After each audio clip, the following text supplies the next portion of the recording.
Hello, Cameron. How are you? How's it going? How's life in Tallahassee? Ugh, Tallahassee. Okay. How are you, Cameron? Are you doing good? Good in the neighborhood? Hello, John. Hi, bro. Sorry it's too late for me. I'm going to bed soon. Well, I'm glad you're able to make it. Hello, Maverick. Hello, that's absolutely wild. And now I have a Bible verse that will bring this together. Amen. You know what's up, Parara. I always forget how to say your name, not gonna lie. Guys, I just got done filming a really in-depth video on a bunch of Cliff videos. And I'm super pumped. I'll be posting that probably on Saturday. I have to edit a lot of stuff, but super cool. How's everyone's weekend going? Yeah, Jean. I'm sorry I couldn't go live earlier, but I had to film a video, get that going. Couldn't be live because it needs to be a lot. Pariah.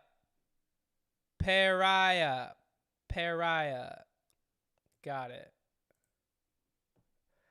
Pariah. All right. Are you guys ready for some amazing videos? Hello, Winnie Bear. Welcome to the show.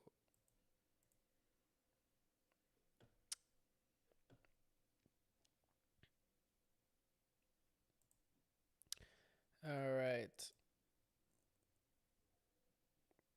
Pariah.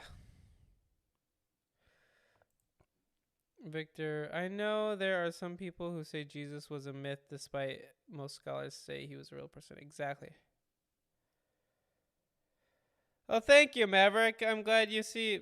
Bye, John. Thank you for having me. Thank you for turning me on and clicking on my channel.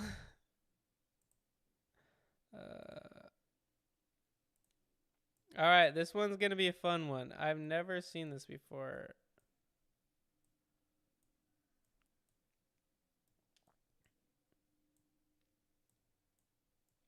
Have to fix everything here. Let's do it. Here we go. All right, so what is the demographic?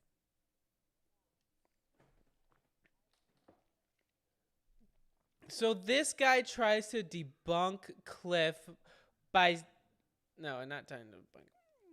This guy tries to completely. This guy has a problem with Cliff because he's telling other people about Jesus and he's saying you people. He's one of those people who say you people. So let's get right into it. Black friends, like I've heard that way too many times, and I'm like, oh, I'm not racist. I have black friends. Oh, well, oh, I'm not homophobic. I have gay friends. Oh, I'm not racist. I have. All right, this one's super wild. Shout out to Cliff and give me an answer because this one goes crazy. Okay, I've heard of this so many times of like, oh, well, oh, I'm not homophobic. I have gay friends. Oh, I'm not racist. I have black friends. Like, I've heard that way too many times, and I'm like, quit, because growing up in a very evangelical, ultra-conservative environment that definitely teaches that oh, all lust is wrong. You have to have sex before marriage. I'm like, every time I've have heard sex before marriage? Oh, of somebody being like, oh, well, I'm gonna save myself for marriage. 9 months later, bam, they end up getting have a child, and it's kind of sad because they realize that it's not completely wrong. They need to be safe about it. And I feel like we need to at least be understanding. We need to, like, I think a lot of Christians definitely have this problem where they are judging. Well, a lot of them A lot of That's them right. judge. They're like, a lot of them are just fake, honestly. Uh-huh. And I've been in a lot of different circles. Uh-huh. And out of all of them, I would say like the Christian small groups. Yeah. Probably the most. I met some of the most toxic people were in it. Some of the fakest people I have ever met were in Bible small groups who claimed they were exactly a lot of the same stuff you said, but a lot more extreme, I would say, compared to like, I personally think that, what's it called, that what comes to mind? I personally think that, I think we should all be equal. I'm more of a live and let live person. Good. Have your own beliefs, Uh-huh. but just don't don't put it into federal law. That's when I have a problem. Sure. That's what a lot of the conservative Christians do. A lot of them are like, well, I'm like, I want to stop abortion, but yet they restrict our access to birth control, proper sex education, which is the only way really is proper sex education. Really educate ourselves. Abstinence does not work. All right, let me ask you something. Are you going to allow a hypocritical Christian to turn you off to the true Jesus Christ who did not have a hypocritical bone in his body? Are you going to give a hypocritical Christian that kind of power to turn you off to the true Christ who did not demean anybody? Instead, in Matthew chapter 23, he uses the word hypocrite 6 times to describe religious teachers. So Christ hated hypocrisy because it's lying about yourself. And it sounds like you hate hypocrisy also. Bravo. Yeah. So don't allow a Christian hypocrite to turn you off to the true Christ. I mean, a lot of these hypocritical Christians are the reasons why I basically became an atheist because, well, not atheist, agnostic. Right. Which, I mean, sort of the same umbrella, not really, but the thing is that a lot of these people, I've noticed, I've never met, I used to be around these people like you that would be like, oh, well, people in my hometown, we had pastors, we did not have Young Life, we had Palm Valley Church, which is it's in the I'm from the Rio Grande, and it's super, massive. All the people in it, me and my sister, I was literally at first I was like, some of these people are fake as hell, but I want it, but I still... All right, let me ask you something. What is the demographic in the world that has the highest percentage of Christians? The demographic in the world that has the highest percentage of Christians? I would say probably America, but No, that number is... not even close. See, I'm so confused. Like you're saying, is this the same guy that he had a conversation with, or just another gay guy? But he looks really similar. But this time he looks skinnier and has shorter hair. So that's why I'm just like, and they had literally the same discussion, and he brings up the same point with race, and it gets even more wild and crazy. I would say the problem is, like Cliff said, he's allowing hypocrisy to cause him to not believe in God, which is the problem with anything. You can't base your entire religion off of people living for said religion. People do, which is sad, but all people fall short besides Jesus. One is it? The demographic that has the highest percentage of Christians in the world is women of color. Second question, what's the demographic in the United States that has the highest percentage of Christians? Hi, white people. Nope, not even close. Black women. That is the demographic in the United States that has the highest percentage of Christians. Where are you getting your facts from? I'm getting my facts from Rebecca McLaughlin, who went to Oxford and Cambridge and is here in the United States. She used to be lesbian. Now she's a follower of Christ. She's an absolutely brilliant woman. But you can't. I'm getting my facts. Let me answer the woman's question. I'm getting my facts from a sociology professor at the University of Connecticut who I have met with, and we've talked about it. The demographics, you just study it. The demographic with the highest percentage of Christians in the world is women of color. And the demographic in the United States that has the highest percentage of Christians are black women. Oh, wait. Like it or not, those are the demographics. I have a quick question. What kind of community has the highest amount rates of teen pregnancy? What demographic has the highest rates of divorce? I don't know. Tell me. Conservative evangelicals. I've noticed What? like a lot of people. Yeah, divorce is so taboo, but a lot of people still do it anyways because it's like. But in my opinion, it's just disgusting. Like, So does that tell you anything about Jesus Christ, or does that tell you a lot about those people? those people, maybe. I'm sorry, but the lowest divorce rate is in Christian communities. I'm sorry, that's just a fact. If you go to church, you're a lot less likely to get divorced. Yeah, I mean, he's talking the same, pariah, so he sounds so similar. Yeah, okay.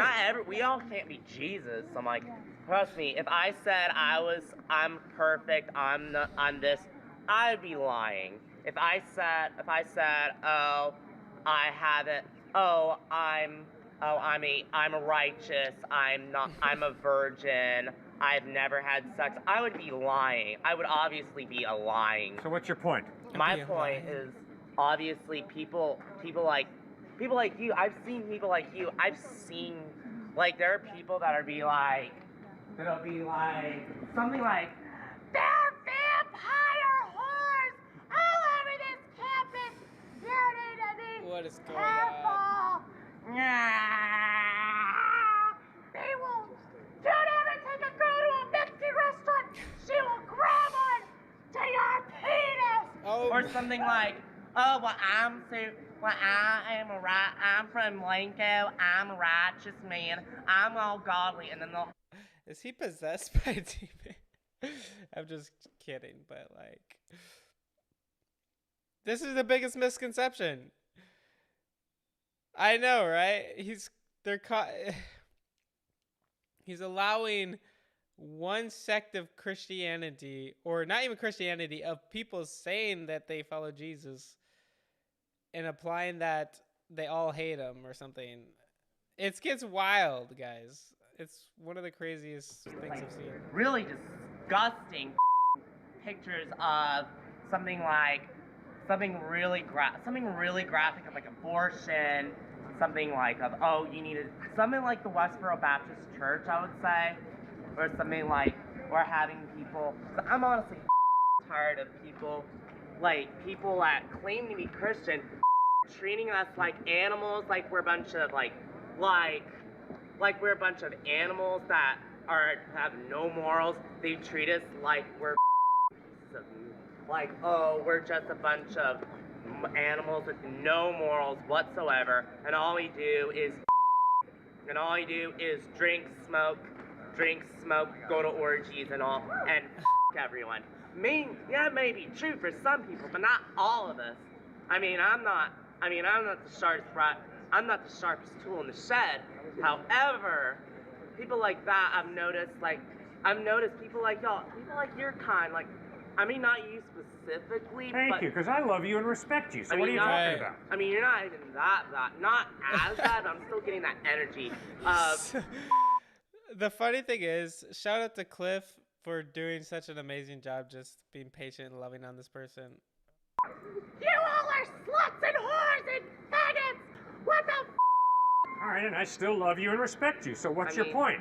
The point is, we are a Texas state, we are an inclusive community, and we're Yeah. tired of people that are claiming to be, that people coming to our campus, Yeah. they're all like, we're all oh. Well, have I said that to you? No, but you're Good, thank you. You're implying it. And you're implying that all women of color agree with you, which No, I did not say that. what I about said study the demographics The demographic in the United States that has the highest percentage of Christians is black women. And the demographic in the world that has the highest percentage of Christians is women of color. Well, black. In other words, Catholic. I'm sorry that you've been exposed to white Christian hypocrites. Not just white. But what you need to understand is the vast majority of Christians do not live in the great US of A. The vast majority of Christians today live in Africa, South America, and Asia. Asia. Sorry, guys. Christianity is not the great Western religion.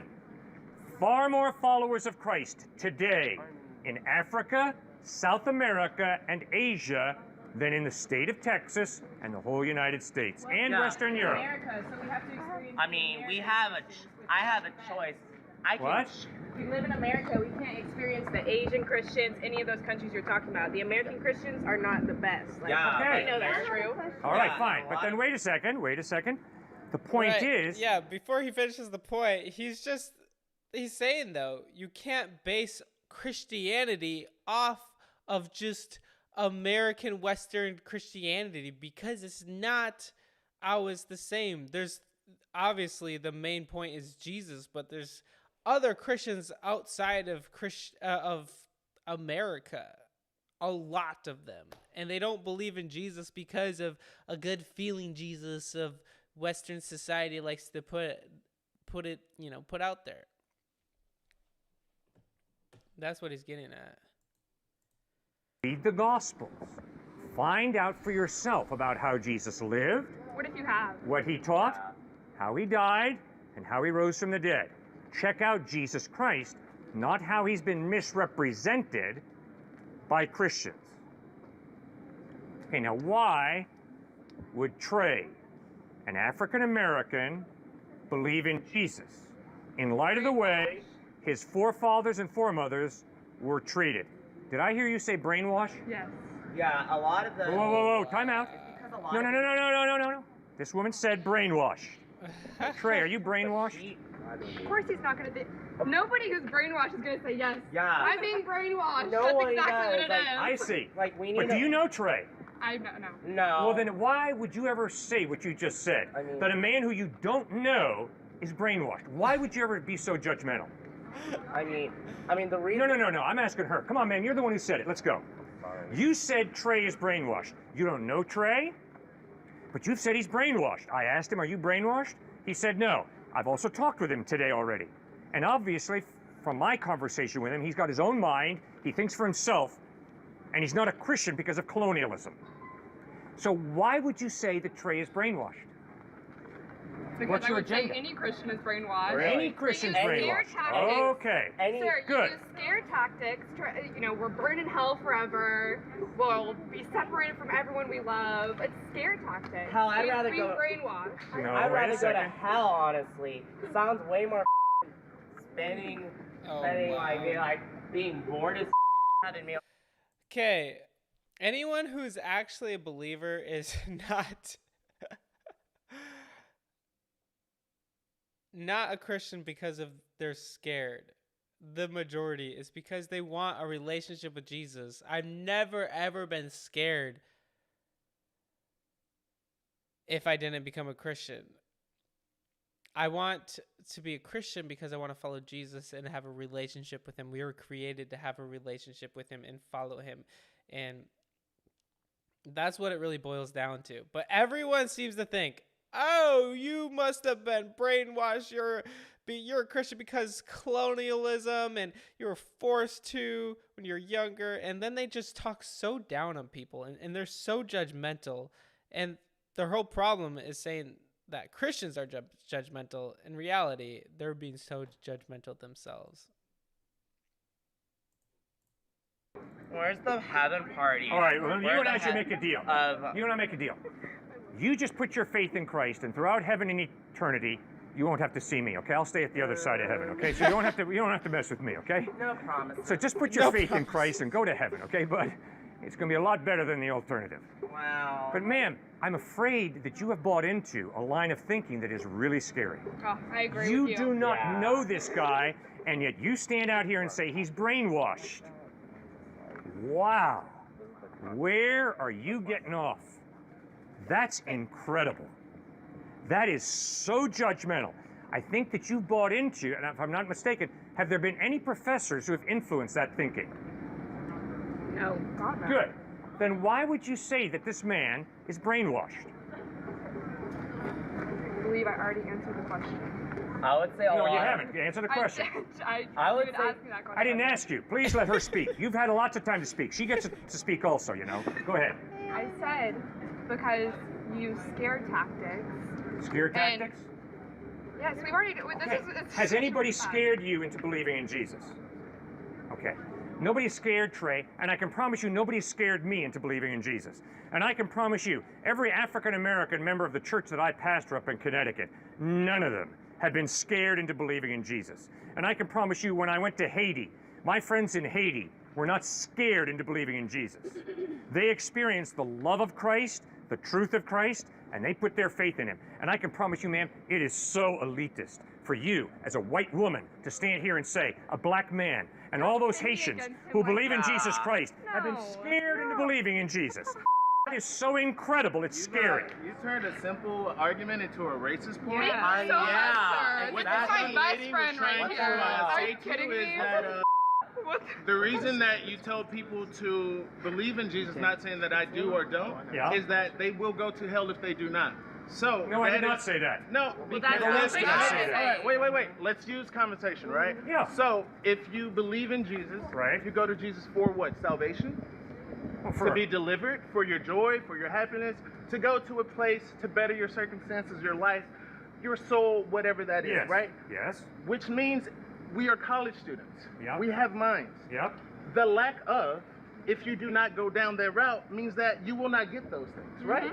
So if you're trying to sell me a dream, then you're telling me if I don't believe you or follow you or believe what you believe, then I will not reap the benefits of, or that I will never be able to ascend to, or have the opportunity to acquire the things that you say I should have. Yes. Similarly, if you don't study, if you flunk, you will flunk out of this place. It's not a scare tactic. It's called reality. It is a scare tactic. Similarly, now who's interrupting me? Will you please just relax, buddy? I'm talking to him. Relax.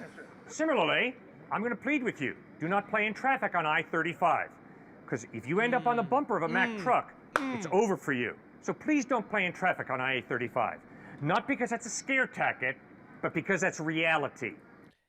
Guys, all religions make truth claims. Which religion is true? I would say Christianity. So I would look into what is Christianity saying that you should believe in. And if we're worried about your soul, where you will end up for the rest of your life, the rest of eternity, we're going to tell you not to play in that parking lot or not to play on the road because you're going to get hit by a car. You're headed for destruction. That's why we want to save you from your sins. We want to save you and take you out of that burning building.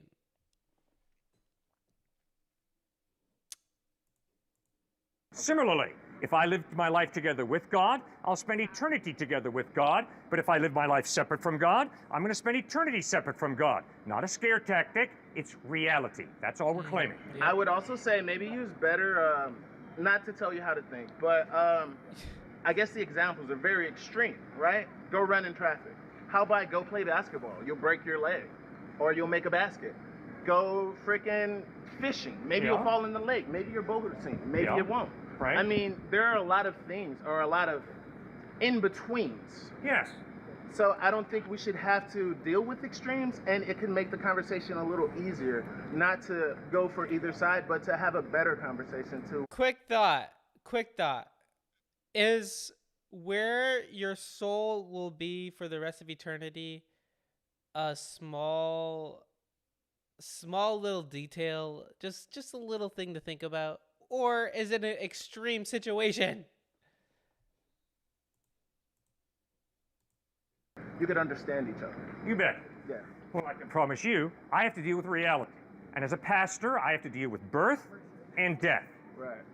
I have no My choice. father was a pastor, so I Good. mean, I could have So a you know. conversation with you all day. You know. So, I have to deal with reality. Sure. And I have to deal with a question because I perform funerals on a regular basis. Okay. Is there life after death or not? No one knows because we're alive. Jesus Christ died. 3 days later, Jesus Christ rose from the dead.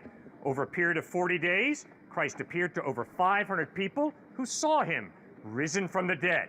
Also Jesus in the said, Bible, And in how the do we know Bible, if it's wait, fantasy y'all, wait. In the Bible, Like, how do he we is found by Mary, right? Mary and his mother. a woman. A woman. But it also says in the Bible, but they were so afraid that they did not look into the cave that they ran away. So how can we take that as their word? You bet. Because other people did go, like Peter and John. And they did go into the tomb, and they saw it was empty. Then not only that, over a period of 40 days, Paul writes in 1 Corinthians 15, Christ appeared to over 500 people at different times, in different places, risen from the dead. Not only that, you got a bunch of Jewish people who put their faith in Christ, and they do something very naughty. They stop worshiping on the Sabbath. They start worshiping on Sunday. Yeah, Why? but these aren't In Christians. celebration of the resurrection of Jesus Christ. Sir, there is no way that you can run away from the historical evidence of the resurrection of Jesus Christ. That is not a scare tactic, sir.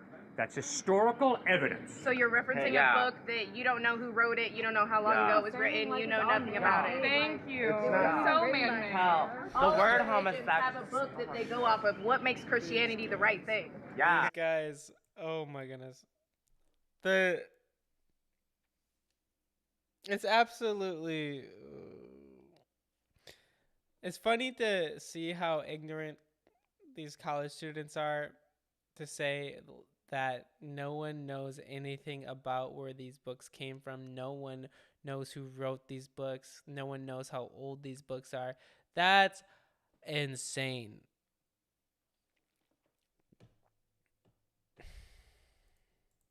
How do we know if it's not Islam, Buddhism, Christianity Hinduism? isn't automatically superior. Yeah. Because it's the white man's religion. The only reason why is because people are brainwashed through colonialism.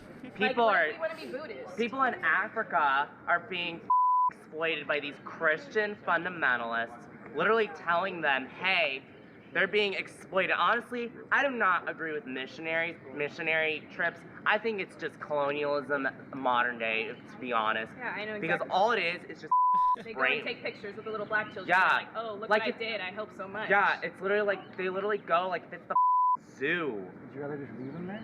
No, but you don't have to exploit what you did on Instagram Yeah. to get credit. Like, why are you sitting here saying that that's the only way to, like, a happy, eternal life? Like, what about the other religions? They're all based on a historical book, exactly like you're saying.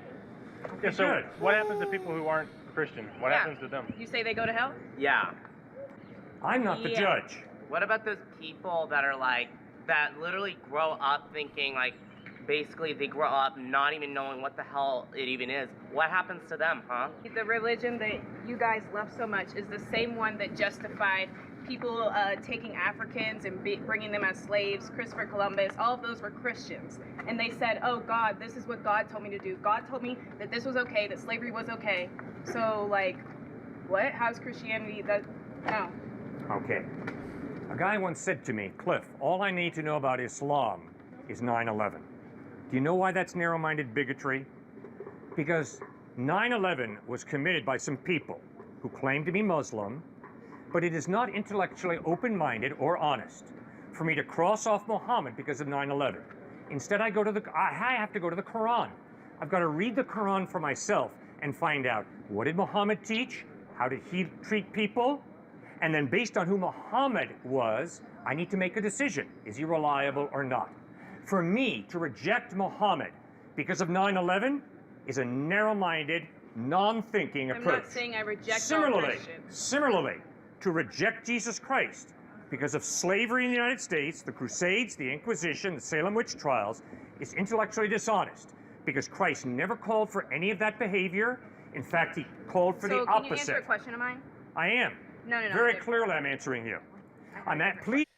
These students are absolutely wild. They're crazy. They're okay, they're not crazy, but they're everything that a typical student who doesn't believe in God would bring up. Cancel culture, just everyone's racist. if you don't fall under those lines. Hello, I confess that Jesus is Lord. What's up?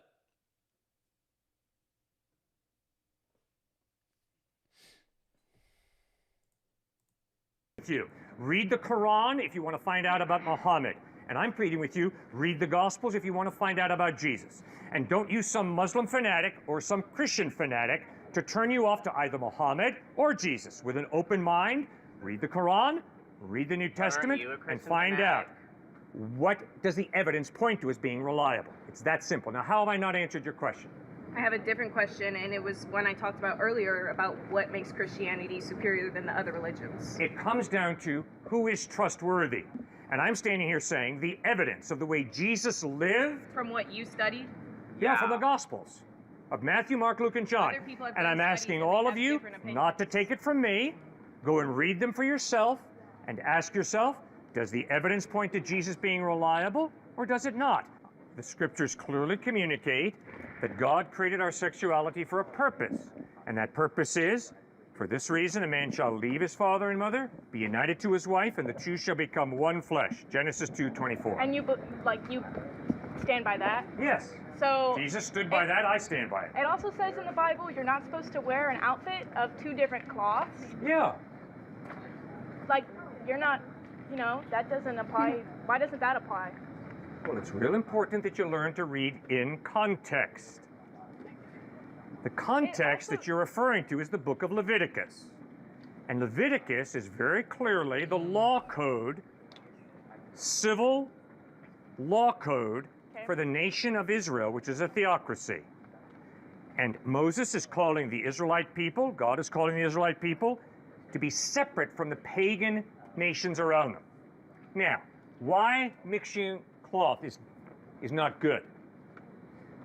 God is teaching them, I don't want you to intermarry with people who worship Baal, who worship Moloch, who worship Isis, like in Egypt. Instead, I want you to marry people who worship me, the living God. And so he paints a picture for them of clothing and says we're not going to mix the two. Second point.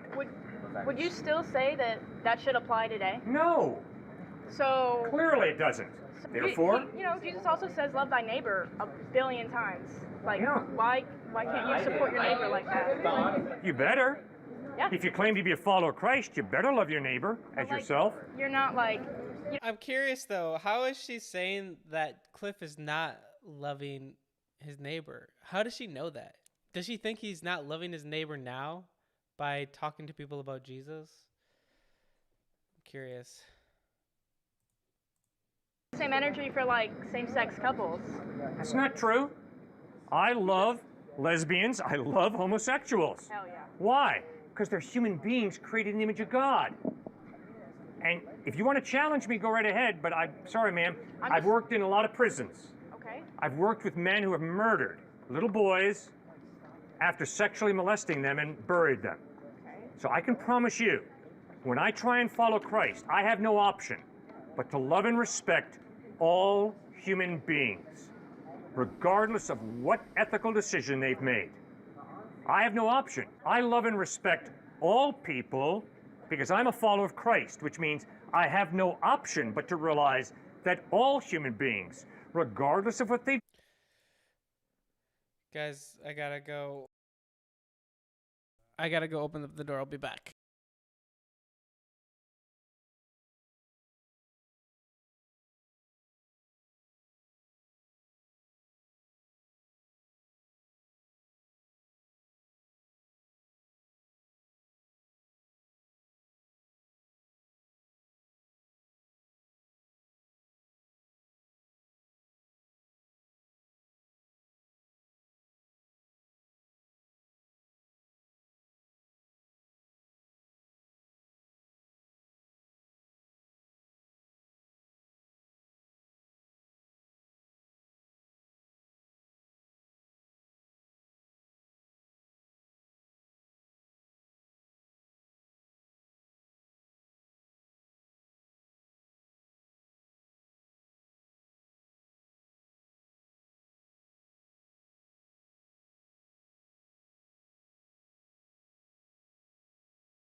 I'm back. Sorry.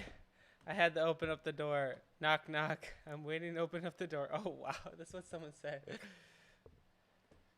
Okay, I'm back. Hello. Let's get back into it. My wife says hi. I had to let her in. She's at the door. Yeah?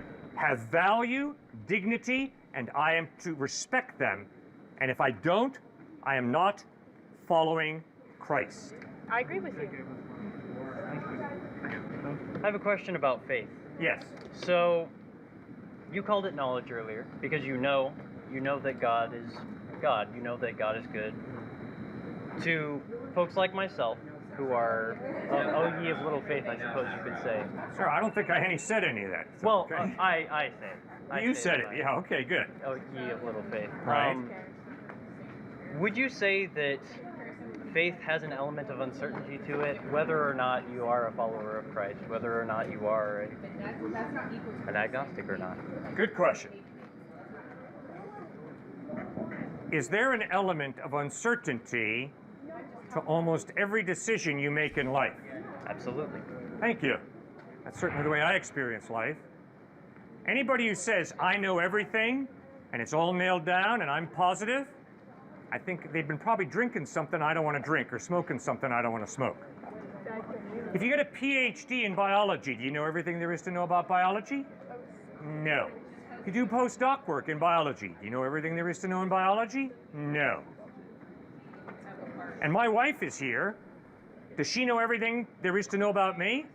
No. Do I know everything there is to know about her? No. We always have incomplete knowledge. But that does not mean that we cannot make wise decisions. Prove to me that Texas State is going to grant you a diploma on your day of graduation. You can't. On your day of graduation, Texas State could say, we're going to break tradition, no diplomas this year. Wow. It's possible. But the overwhelming evidence is that Texas State does not treat people that way. That is why you have devoted as much money, work, and time to getting a diploma from this fine university. That, sir, is faith. So, my definition of faith is evidence, not proof. Evidence of reliability plus commitment. All right. So, guys, I encourage you all to go to Jesus and know that he loves you. Don't put your faith in people, in humanity, because they're always going to let you down. Love them and serve them, but God is good. Only Jesus is good. So that's why we need to put our faith and trust in him and him alone. And yeah. So guys, in the description below, you can click the link to help you decide to follow Jesus for the first time. I encourage you to do that. It will be the best decision of your entire life. Oh, wow. All right. How's everyone doing on this fine Monday? For me, this seems like the beginning of the year for me. I don't know why. Like, Mondays are always like the day I'm like, yep, it's time. It's the beginning of the year.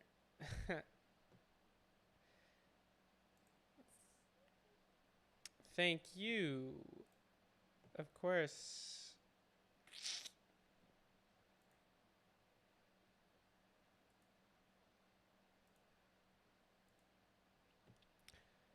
All right.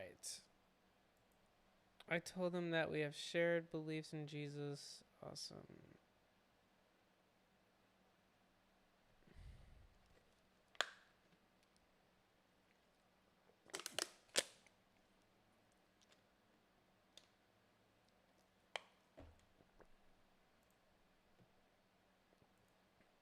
All right.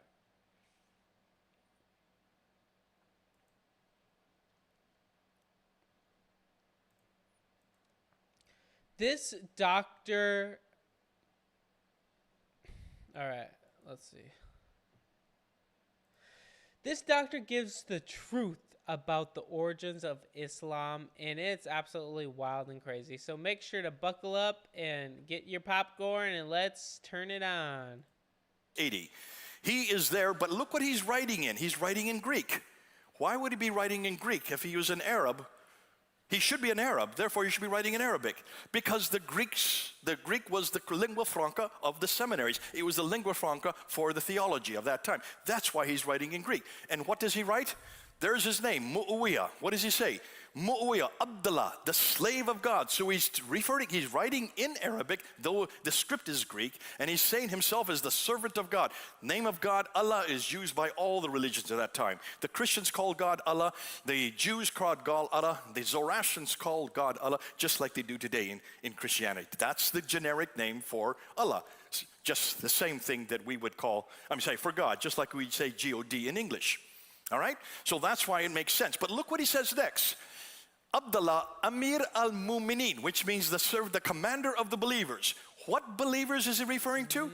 Just look at the inscription. Boing, boing, boing. Boing, boing. There's a cross. So obviously the believers are Christian. He's a Christian. For heaven's sakes, just read the inscription. And if you're not going to call out, let the rocks cry out for you. Let the coins cry out for you. And the great thing about rock inscriptions and coins, they don't deteriorate, they don't disintegrate. They're as good today as the day they were minted and the day they were chiseled. That's why I love rocks and coins. Isn't that great? See, God knew that we were going to get into this controversy in the 21st century.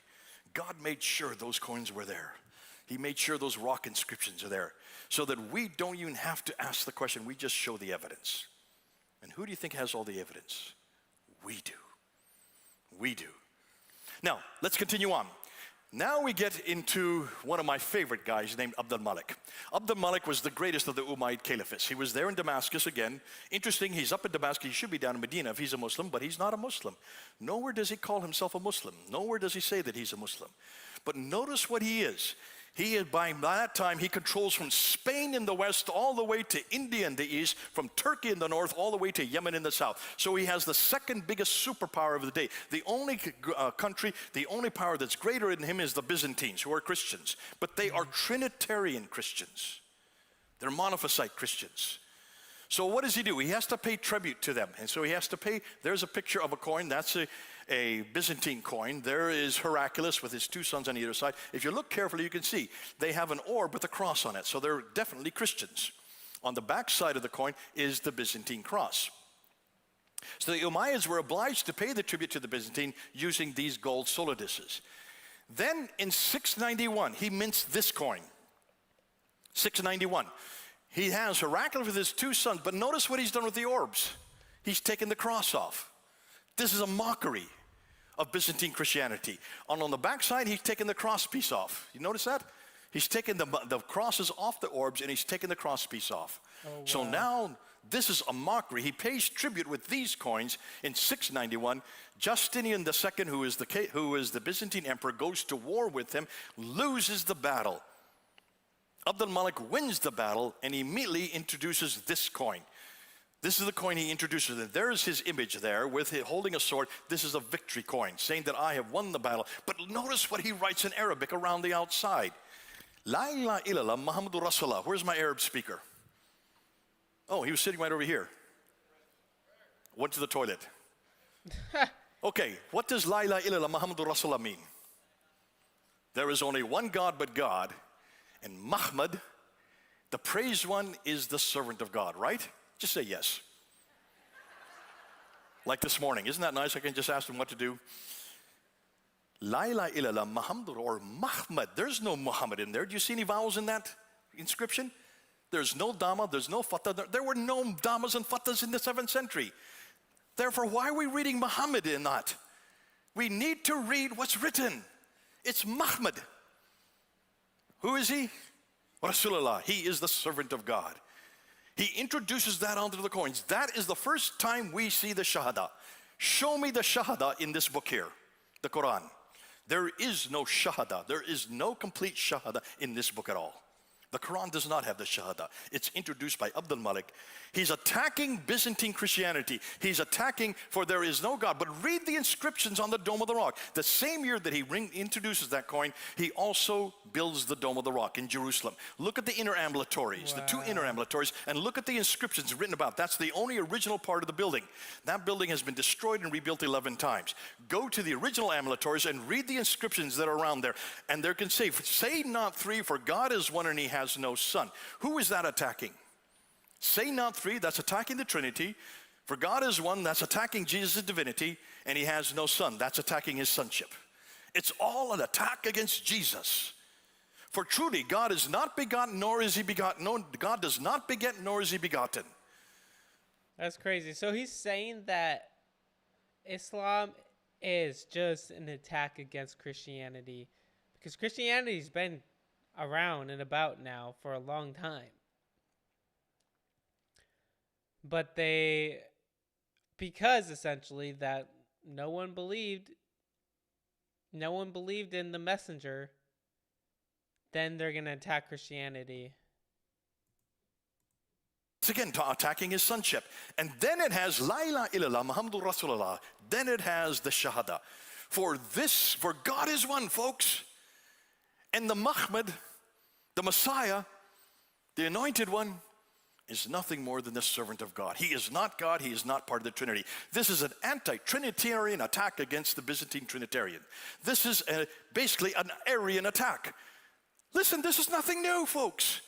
This has been going on since the 4th century.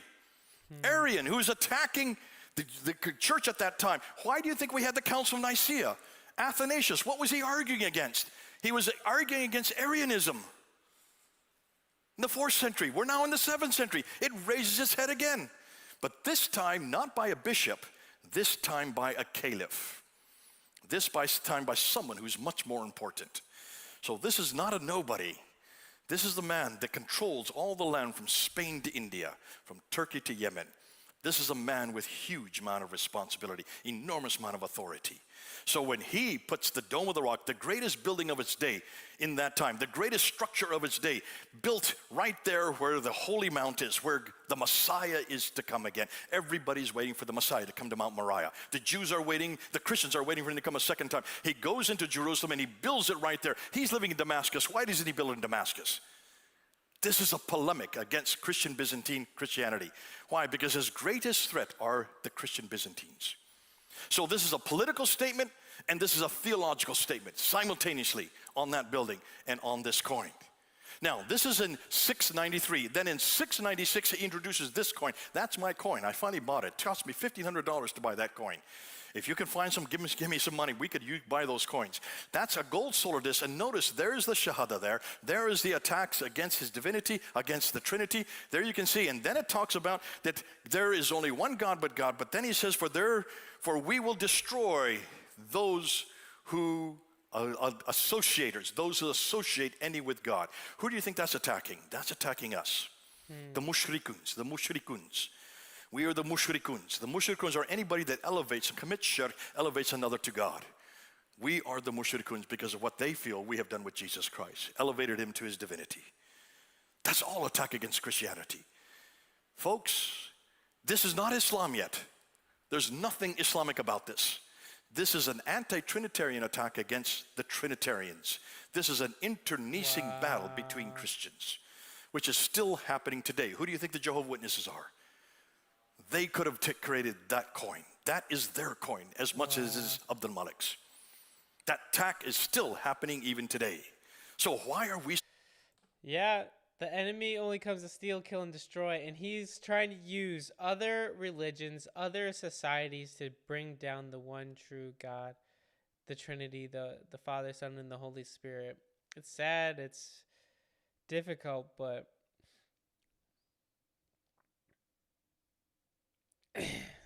that's just how it is, because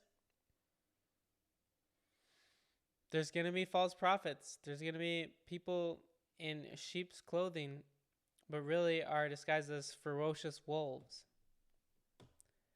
So that's crazy. Caliph says, look at how Muhammad received his supernatural revelation. It was forceful and abusive. Those are not traits of God. I mean, he also got it from an angel of light. Wonder what that means. Just kidding. The Bible.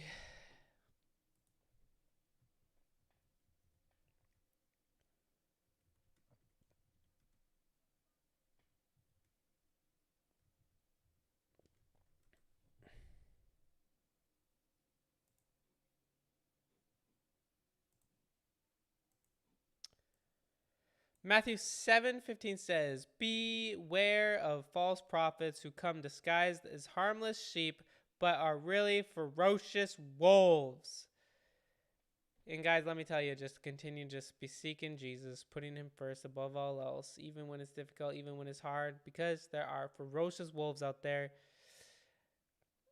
coming to steal, kill, and destroy. But Jesus comes to bring light. Go to Jesus today. If you guys haven't decided to follow Jesus, I encourage you to do that for the first time. Click the link below. It'll help you, walk you right through to follow Jesus. It will be the best decision of your entire life. Super crazy, guys. Super crazy. Yes, yes, yes, yes. Oh, man.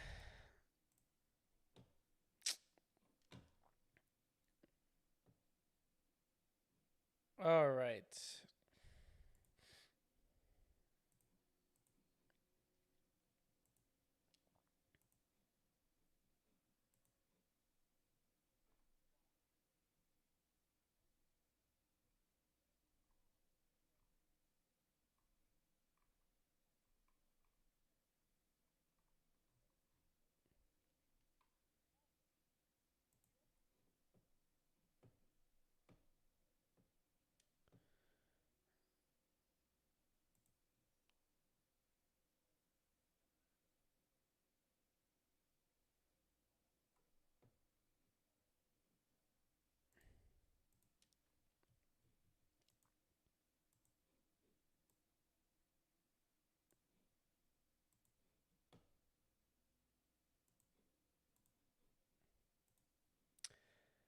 Okay. So Richard Dawkins and Matt Dillahunty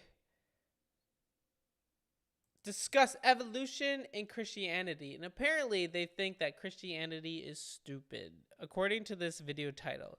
So let's get right into it. I haven't watched it, so I'm excited to see if I could debunk any of their claims or refute any of it. Let's get into it. A lot of questions that I thought might get us to talk a little bit more about evolution, about the public understanding of evolution, and what the roadblocks to that understanding might be, if that's... I wonder what Great. I'm glad you say aquariums, not aquaria, by Yes. the way, here. We're speaking English, not Latin here. Oh, see, and I could steal a joke from Judah Friedlander right now, but I won't, about English. I keep missing my thing. So we were at the Ripley Aquariums, and we, of course, saw many wonderful animals there. And if that, for my wife and I, prompts a discussion about what we used to believe, or whether or not, because I can't recall if I always accepted. I know I was taught about evolution in school, but I can't recall if I always accepted it. It seemed to always be colored with this idea that there was a God in there monkeying around somewhere. Is there any realistic probability that any thinking agent could have been monkeying around in the process based on what we know at this point? No. Wow. What a shocker. Richard Dawkins like, oh, even though he has no idea whether or not how anything started for the origins of life, he's 100% sure no, which is absolutely crazy and not very scientific to say no for a fact. Wait, oh yeah, that's right. He said wife? Is this before? Or like, why wouldn't he say husband? I have to be careful here because I was once being interviewed on television by a dreadful man whose name has mercifully escaped me. And I didn't realize that he was a sort of plant for intelligent design. And he asked me whether I could think of any what's the best scenario I could think of for life on this planet being intelligently designed. And so I thought, well, I'll give him the best shot, which is directed panspermia, the idea that Francis Crick and Leslie Orgel put out, which was that some alien civilization in a distant planet wanted to preserve their form of life. Perhaps they were going extinct or something of that sort. So they put bacteria of their form of life in the nose cone of a spaceship and sent it off into space, and it landed here and started life here. Now, I said, of course, I don't for a moment believe that, but you've asked me what's the best possibility for life to be designed in this by. That's absolutely crazy that he'll say, oh, aliens could definitely exist, but God could never exist. Why? Why?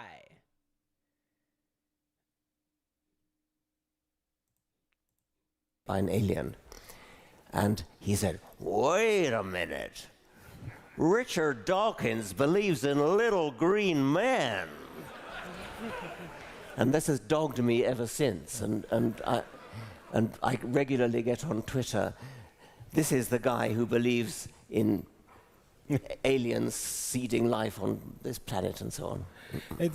This is something we've spoken about before, where it seems that there are some people who are going to either intentionally misunderstand and misrepresent what you've said, what anybody said, or they are so horribly confused that they don't seem to understand the basics of the English language. Now, I know that many of them are from the United States, and we've kind of butchered the English language. But as I walked around the aquariums today, and I made that note too, that there were multiples, my wife mentioned something to me that you see just at the aquariums a broad diversity of life. And I can understand. Hello, Mr. Split. Yes, I got a haircut.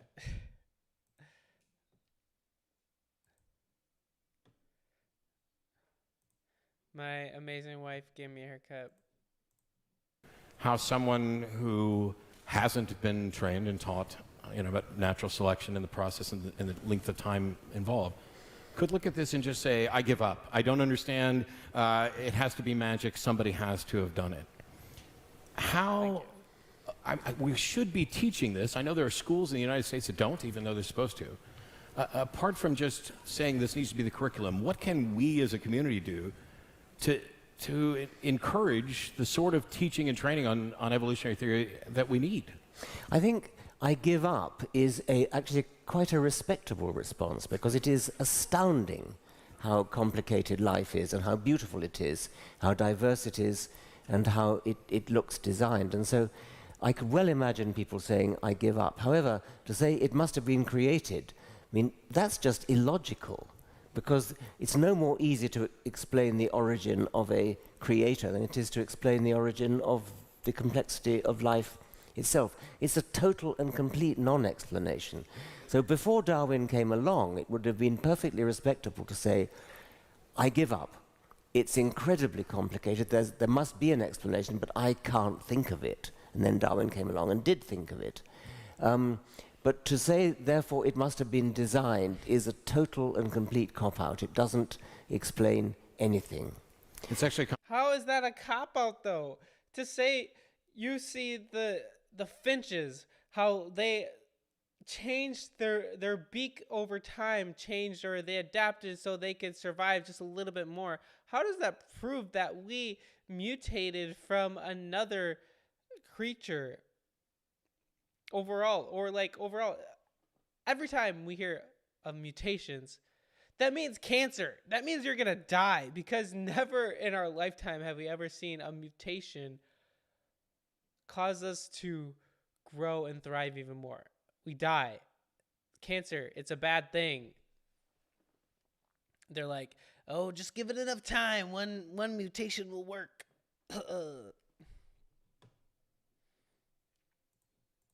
Victory. If you say I give up, it must have been designed, then you haven't given up. Yeah. You've offered an explanation. Exactly. And you don't even care if it's true. Exactly.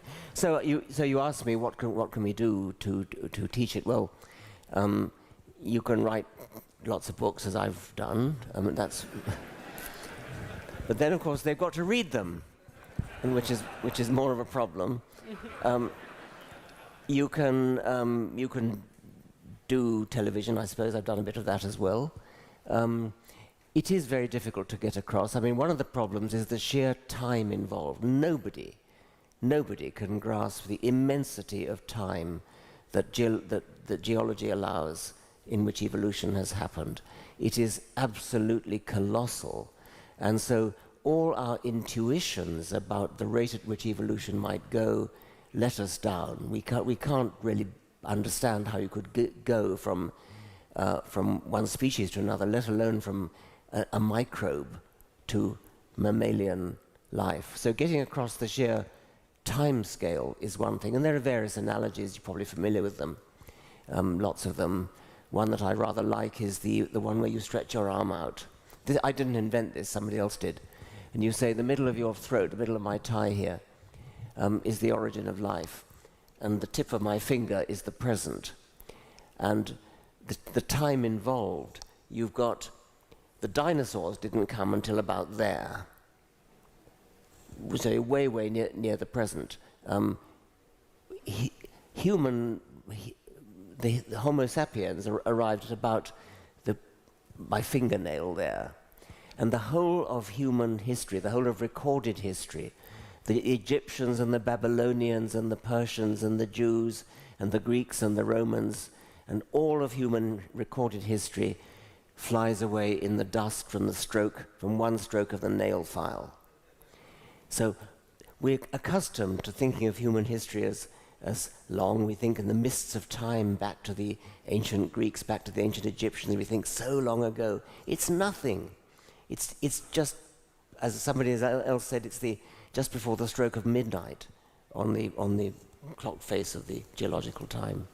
Yeah, there's a couple difficulties there. Not only are Oh man, Mr. Swift says, what is truly interesting to think about is cancer bad? Take that for a grain of salt. My mother died from cancer. We see through the eyes of the flesh, just a deep thought. I mean, if you want to live, cancer is usually bad.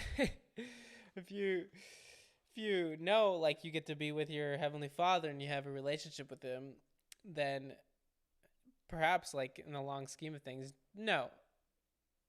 But if you want to live, it's not usually a mechanism for a living. That's what I'll say.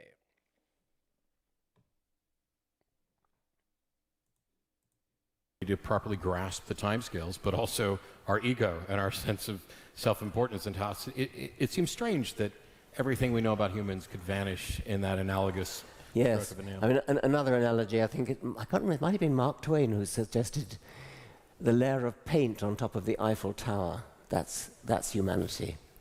But the timescale involved is one thing. Another point you have to get across is that it is not chance.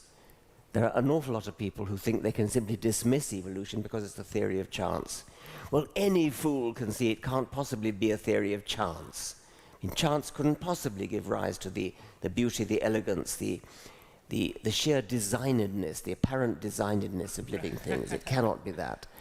The whole enterprise... That's funny, because when I was talking to James Stewart, he talks about, yeah, they like to use the word design. They like to use the word... what was the other word? But they're like, but they do not want to use the word creator. So how did things get designed? It had to be by chance. If there's no creator, it's all by chance.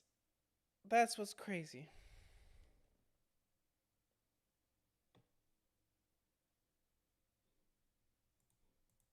Get away from random chance and to substitute something else.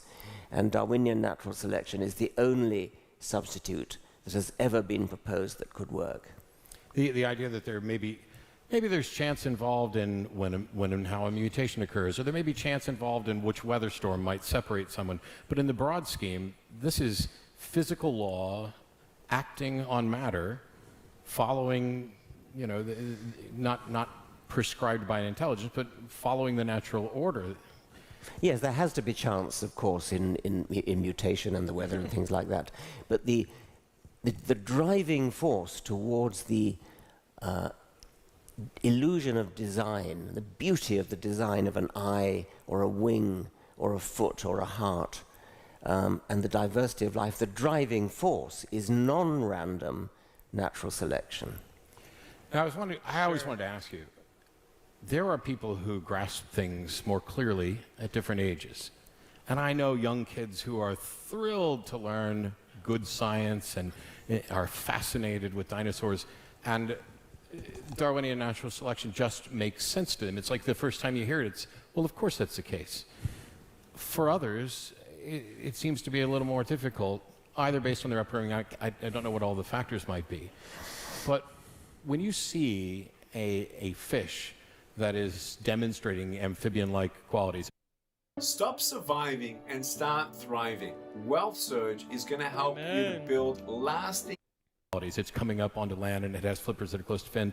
There are people, or close to feet. There are people who would look at that and say, "Wow, I get it. I get how this." Yeah. And there are others, like one of my wife's relatives, looked at an example of that. One of my relatives would do this too, so I'm not just beating up on her family.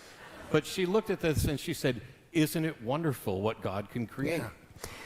Those fish are lovely because they're doing much more recently. They've re-evolved what our ancient ancestors did in the Devonian era. And so they come out of the water, they walk around, they jump, they even climb trees. It's wonderful to see these fish. They have various names like frogfish and things like that. But I always just presume that you, as a young boy, just immediately got this. No, I didn't. I think it was my father who first explained natural selection to me, and I understood it, but I didn't think it was a big enough theory to account for the elegance of life. It was only later that I apprehended that. And it's going to be a different answer for everybody, but do you know what it was that made the change in you from, okay, that's interesting, I don't quite get it, to, oh my gosh, this is a profound statement that people aren't grasping? I don't remember that, but it is a profound statement, and it has to be in a way because it took so long for humanity to get it. I mean, it took till the middle of the 19th century, and I've always been baffled by why, in a way, people like Newton and Hume and Aristotle didn't get it, because it is actually a very simple idea. It's not like relativity or quantum theory. Why? It's so crazy that he's like, I don't understand why Aristotle or Newton never got it. Maybe because it's not right. Maybe because they believe in a creator, someone who designed them and gave them purpose. Maybe that Charles Darwin got it wrong. Maybe he understood what he got with the finches was right, but doesn't mean that everything evolved from one single cell, one single organism. It's so funny how they seem so sure about all of this. And they laugh at someone else who seems so sure about something different, but they have no proof. It's not profoundly difficult, but it's, I suppose, profoundly counterintuitive. I think, as you've suggested, Matt, it's kind of, you almost can't believe that something so complicated and beautiful as life could possibly come into being by such a simple idea as the non-random survival of random variation.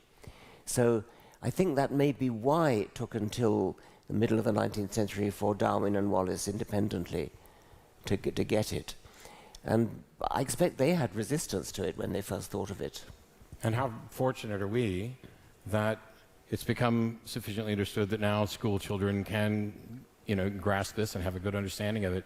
I think one of the reasons it seems so strange to me, I agree with you, that it seems like someone should have thought of this earlier, because we had domesticated animals, we domesticated crops, yes. We had been doing the things that nature does. Exactly, and this was one of the main points Darwin made. Darwin used domesticated animals as his sort of introductory argument.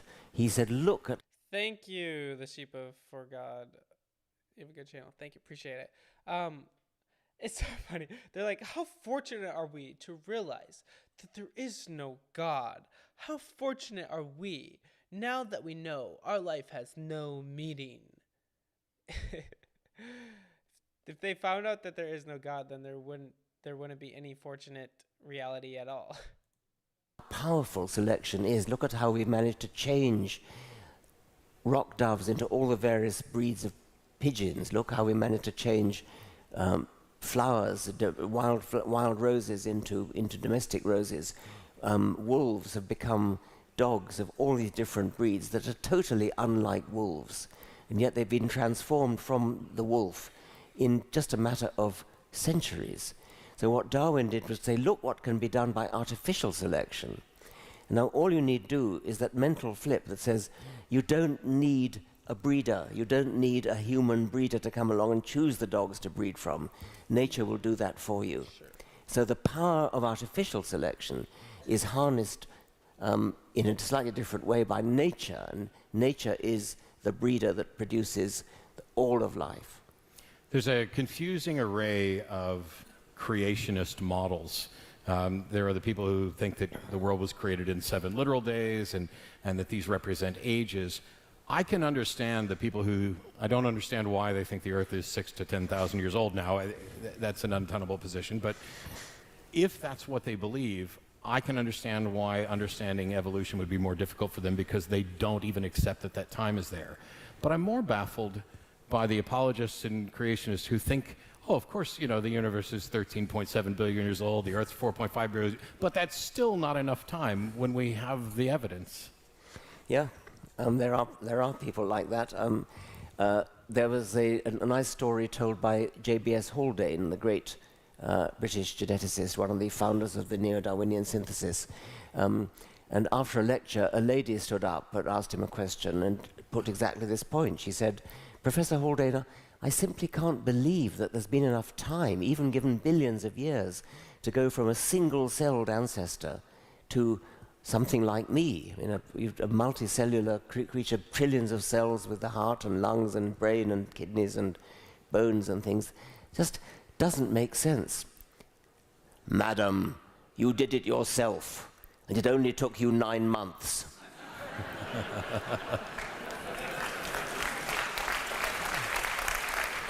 To which, of course, she could have retorted, yes, but that in that 9 months the process was supervised by DNA, or she would have called it genes in those days. And that, of course, is correct. And what evolution does, what natural selection does, is to choose those genes that supervise the embryological process that does that amazing trick in 9 months. So That's crazy. So, or maybe, guys, maybe it's because God designed us and gave us purpose and put everything in the order so that a baby can grow and thrive inside a mother's womb, so that we can procreate, recreate, and be a flourishing society. Maybe that's why. I'm just saying. But it's crazy. Lots of people believe in this, even though they don't have any proof for it. Matthew 5:17, do not think that I have come to abolish the law of the prophets. I have not come to abolish them, but to fulfill them. All right, guys. That's crazy. I encourage you all to just know that there is evidence for a creator. There is evidence for a God who loves you, who's given you design and purpose. And even they say that there is design. Even they say that there has to be some type of design. It wasn't an accident, even though they just assume that everything's by chance. But they say it's not by chance, because then that would be crazy. But with God, all things are possible. And if you want to go down the atheist route, you just have to admit, if you believe there's no God, life is meaningless. But if there is a God, then you do have purpose and meaning. All right, guys, thank you so much for watching. Please like this video and subscribe. Love and appreciate you all. Yes, love and appreciate you all. Please click the link in the description. It will help you decide to follow Jesus for the first time and walk you right through it. It will be the best decision of your entire life. Anyway, guys, thank you so much for watching, and love you all. I am going to be done streaming. I am tired. My eyes hurt. I filmed, guys, I'm super excited because I filmed a very more in-depth video about Cliff and all the craziness that people have talked to, and that will be posted on Saturday. That will be a highly edited video. It's not a live stream, so I filmed that all. I wrote a script. I wrote a lot of things, and I'm pumped, so be ready for that. I'm going to put lots of heart and soul into that video. You'll see a little bit more of my personality. Hopefully, it won't be boring. Hopefully, it'll be fun and funny and exciting and some good entertainment, as well as helping people learn about Jesus. So, I know, but if I've been working all day, I'm not like tired, sleepy tired, but all right. Love you guys. I'll be live tomorrow.